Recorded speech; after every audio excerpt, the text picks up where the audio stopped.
Good morning, afternoon, or evening, depending on when you find this video. I'm really happy to be coming back to doing what I love after taking a much needed break. You will be seeing more videos coming. I will not be available for sessions until the end of September, though. But I am really excited to start coming back to YouTube. It's been a very interesting summer, and that's all I'm going to say for right now. I'm probably going to do a vlog on it at some point. But I figured, right now I'm having some coffee. I feel really inspired to share this message, and I'm going to.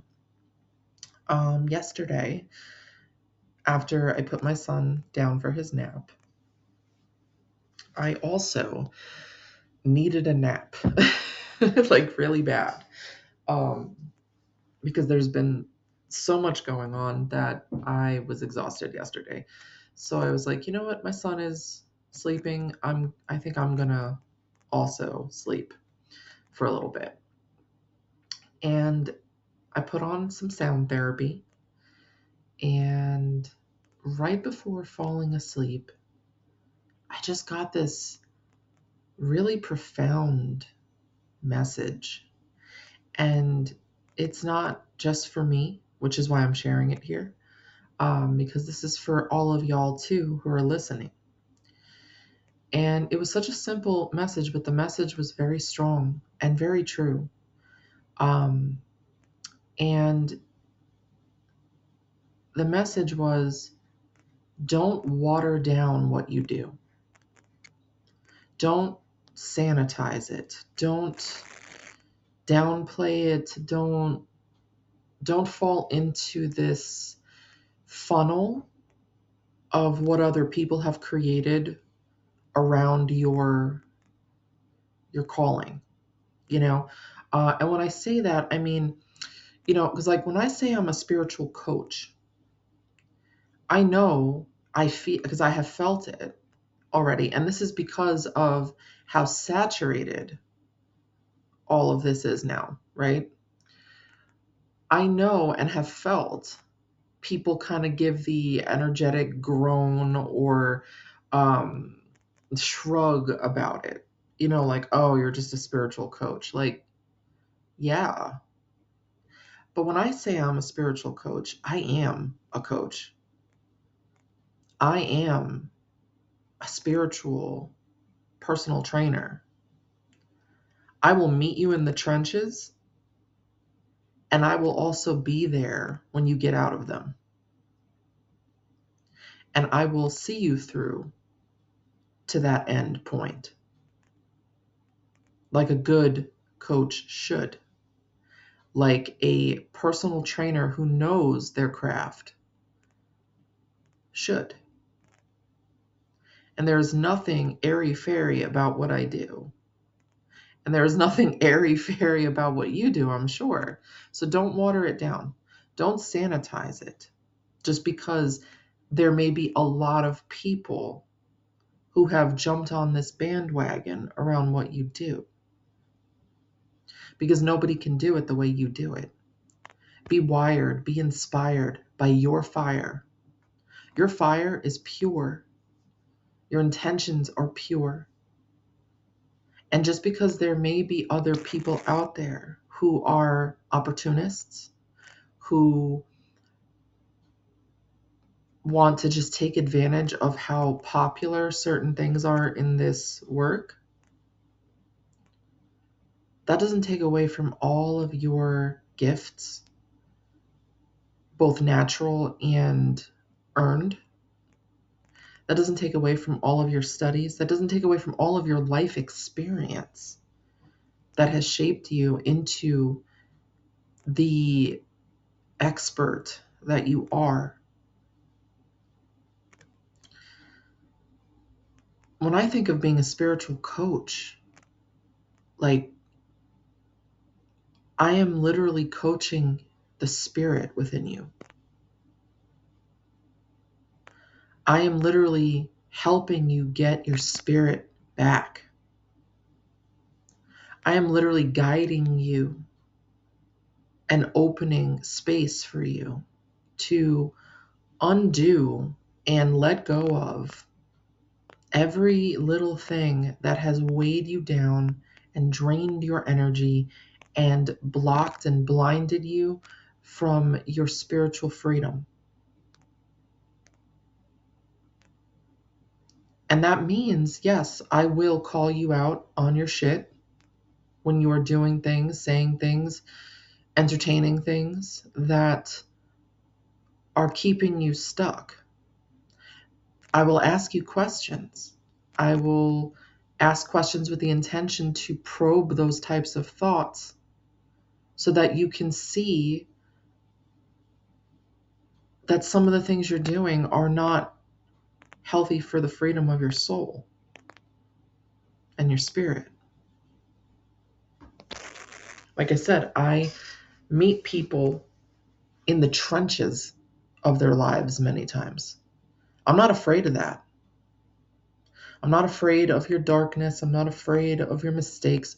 I'm not easily offended. I'm not easily shocked. I meet you where you are.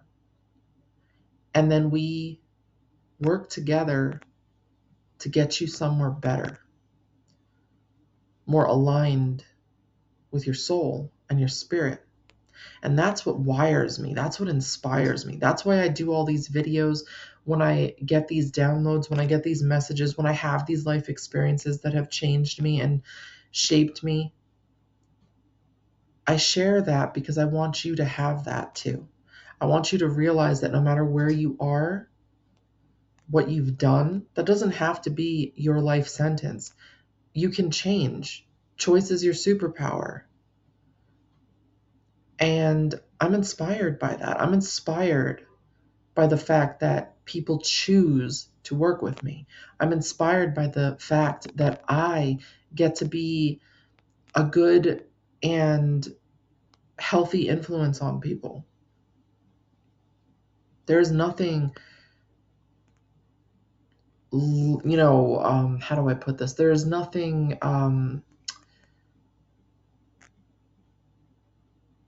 airy fairy about that. Like I can't come up with the right words, but you know what I mean? Like there's nothing sanitized about that. I'm not a millionaire.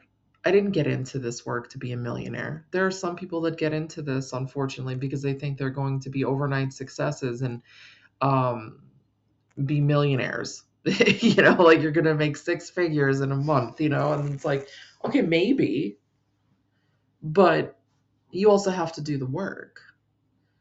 You have to match and meet the efforts required of you to become who you want to become. You cannot walk into and step into a new identity. It just doesn't happen that way. You literally die to be reborn into that new identity. You literally have to kill off things within yourself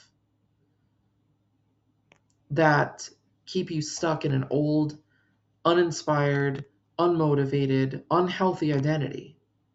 It's not just, oh, I just decide to be this person and now I am. It does begin with a decision, but that decision is then followed by a series of micro decisions every single day. And if that doesn't inspire you, if that doesn't wire you, if you are making these decisions every day based on some opportunistic, false or egoistic motive, you are going to be drained because you are watering down, sanitizing, you are playing a part rather than embodying who you really are. You are an actor or an actress rather than a person at that point. So I say all of this because whatever you choose to be, whoever you choose to be honest about it, be inspired by it, be wired by that and unwire, cut and sever the wires that keep you connected to the old identity, the old thinking, the old habits that you catered to out of survival or trauma or just apathy.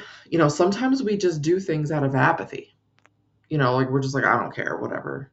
Like we don't even know what to care about. But deep down, you do care. It's just sometimes we get so depressed that we just kind of go with whatever's familiar because it's easier. Well, we think it is. And then we come to a point one day where we're like, this isn't easy. This is actually a weight on my chest. This is a weight on my mind. This is a weight on my soul. And it's suffocating the spirit that is within me. And I don't want to suffocate anymore. So whatever you choose, whatever path you choose, it doesn't have to be, oh, I'm a tarot reader, oh, I'm a crystal healer. Your spiritual journey is not limited to any of that. If you enjoy those things, that's still great. If that's a big part of your life, that's also great. If that's just a part of your everyday personal routine, great. You don't have to monetize everything you do. Okay? But find your fire and be inspired by it. Be wired by it. Be authentic. Be all in. No wishy-washy, lukewarm, watered down, sanitized, artificially sweetened version of yourself. Be all in. Be all you. And you will prosper in ways that go far beyond money. Money will be a natural thing because you might even find that you gravitate towards work or opportunities that are aligned with your authentic self because you're putting in those micro habits towards building that person up rather than keeping them down and telling them to be quiet.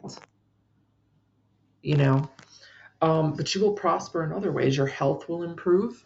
Your peace will be prioritized. You might notice that you just naturally go towards habits that you didn't before when you were feeling so bogged down by the bullshit.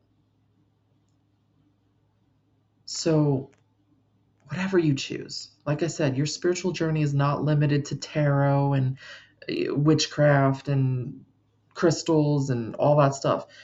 Your spiritual journey can be writing books, it can be being someone who makes coffee for other people, who makes specialty coffees. That's like your potions. It could be a fitness trainer. You could be a teacher. You could work at Dollar Tree. Okay. But the fact that you are a good person to the people that shop there, you are helpful, hardworking, you might inspire your other coworkers, your boss, even more than you realize. That could be part of your spiritual journey too. It doesn't have to be crazy huge to matter. What matters is that it's honest and that honesty makes you happy. Follow that thread of that genuine joy, and it will take you places that your spirit feels good about and doesn't just tolerate. So that is all for today, my friends. I'd love to hear from you. I'd love to hear your thoughts. I'd love to know how your summer's going so far. I hope this message found and fed your spirit the way it was meant to. And I hope you have a blessed Thursday. Take care. Mwah. Bye for now.